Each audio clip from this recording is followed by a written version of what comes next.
दोस्तों नमस्कार, मैं ललित मौलखी आज आपके लिए लेके आया हूँ इंग्लिश ग्रामर का बहुत बेसिक और बहुत important part vowels and consonant. इस वीडियो लेक्चर में हम जानेंगे कि वाउल्स क्या होते हैं और कॉन्सोनेंट क्या होते हैं। तो चलो वीडियो स्टार्ट करते हैं और जानते हैं वाउल्स और कॉन्सोनेंट के बारे में। हम सभी जानते हैं कि जो इंग्लिश में जो अल्फ़ाबेट्स होती हैं वो 26 होती हैं, 26 अल्फ़ाबेट होती हैं ए से लेकर जेड तक। A B C D E F G H I J K L M N O P Q R S T U V W X Y Z ये सब अल्फ़ाबेट्स कहलाती हैं और इनकी जो संख्या है वो 26 है। इनकी संख्या कितनी है? 26। अब हम बात करते हैं कि इन 26 जो अल्फ़ाबेट्स हैं इनमें से वाउल्स क्या हैं और कॉन्सोनेंट क्या हैं। इनमें जो वाउल्स हैं A ई आई ओ और यू ये वाउल्स हैं जिनको हम हिंदी में बोलते हैं स्वर। हिंदी में इनको बोलते हैं स्वर। अब हम जानेंगे कि स्वर आखिरकार होते क्या हैं, स्वर की डेफिनेशन क्या है, what is the definition of vowels. अगर हम बात करें जो स्वर है, स्वर होता क्या है। दरअसल स्वर का मतलब होता है ध्वनि। स्वर का मतलब होता है ध्वनि। तो जब हम बोलते हैं तो हमारे कंठ से एक आवाज़ निकलती है। तो स्वर की जो पहचान है वो क्या है, किसी भी लैंग्वेज का जो वाउल्स होगा या जो स्वर होगा उसको हम पहचानेंगे कैसे। उसका पहचानने का एक सिंपल तरीका होता है कि जब भी हम बोलते हैं और हमारे बोलते समय हमारी वोकल कॉर्ड से जो आवाज़ निकलती है या हमारे जो कंठ से जो आवाज़ निकलती है, यदि वो आवाज़ सीधे सीधे हमारे मुंह से बाहर निकल जाती है तो वह स्वर कहलाती है। अब सीधे सीधे का मतलब ये है कि जब हम वह ध्वनि जब हमारे गले से निकलती है तो वह ध्वनि हमारे मुंह से बाहर निकल जाएगी। वह ध्वनि ना ही हमारे दांतों को टच करेगी, ना ही हमारे जो जीभ है वो ऊपर ताल को टच करेगी, ना ही हमारे जो जीभ है वो हमारे दांतों को छुएगी, और ना ही उसको उच्चारण करते समय हमारे होंठ आपस में बंद होंगे।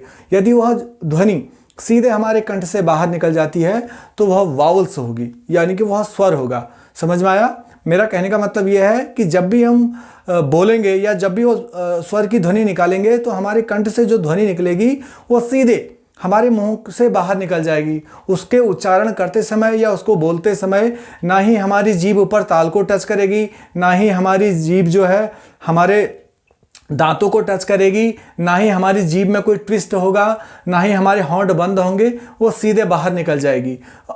और एग्जाम्पल में देखते हैं जो इंग्लिश में जो अल्फ़ाबेट्स होती हैं उन अल्फ़ाबेट्स में ए ई आई ओ और यू ये सब वाउल्स हैं, सारी हैं वाउल्स हैं। अब जब हम ए का उच्चारण करते हैं, देखो हमने कैसे इसका उच्चारण किया ए, तो ए के उच्चारण करते समय हमने देखा कि क्या हुआ कि हमारे कंठ से जो ध्वनि निकली वो सीधे हमारे क्या निकल गई, मुंह से बाहर निकल गई।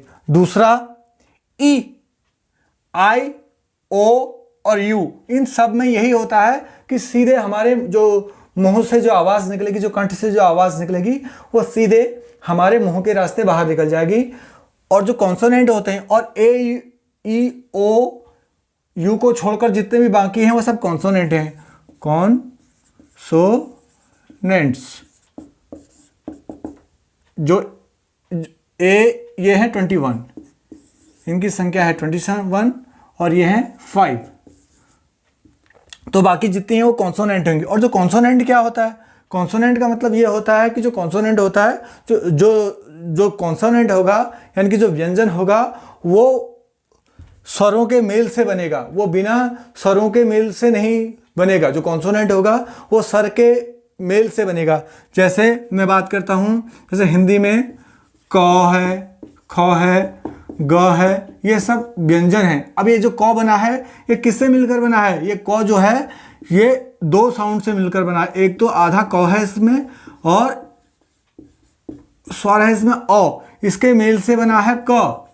क एक व्यंजन है। जो व्यंजन होते हैं वो स्वरों के मेल से बनते हैं, यानी कि जो वाउल्स होते हैं वो स्वतंत्र होते हैं, वो किसी वर्णों से मिलकर नहीं बने होते हैं। और जबकि जो कॉन्सोनेंट होते हैं वह स्वरों के मेल से बनते हैं। जैसे हम दूसरा कोई वो लेते हैं, जैसे हमने लिया ख, ख एक व्यंजन है। ये ख किससे मिलकर बना है? ये आधा ख और अ स्वर से मिलकर बना है, तब जाके ये ख बना है। तो ये व्यंजन होते हैं।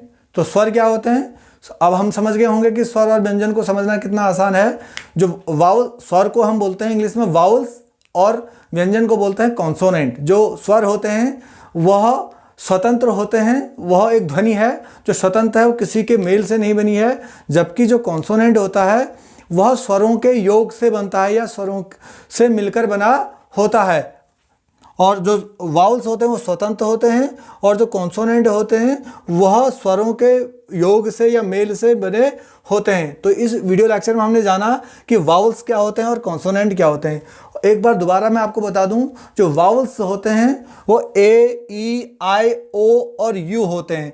ये वाउल्स को हम अगर हम बाद में हम आर्टिकल के बारे में पढ़ते हैं तब हमको इनकी बड़ी ज़रूरत पड़ती है कि जिसको ये ए, ई, आई, ओ, यू साउंड के बारे में पता है, तो जब हम आगे चलकर आर्टिकल करेंगे तो उनमें हमको इसमें बड़ी सहायता मिलेगी।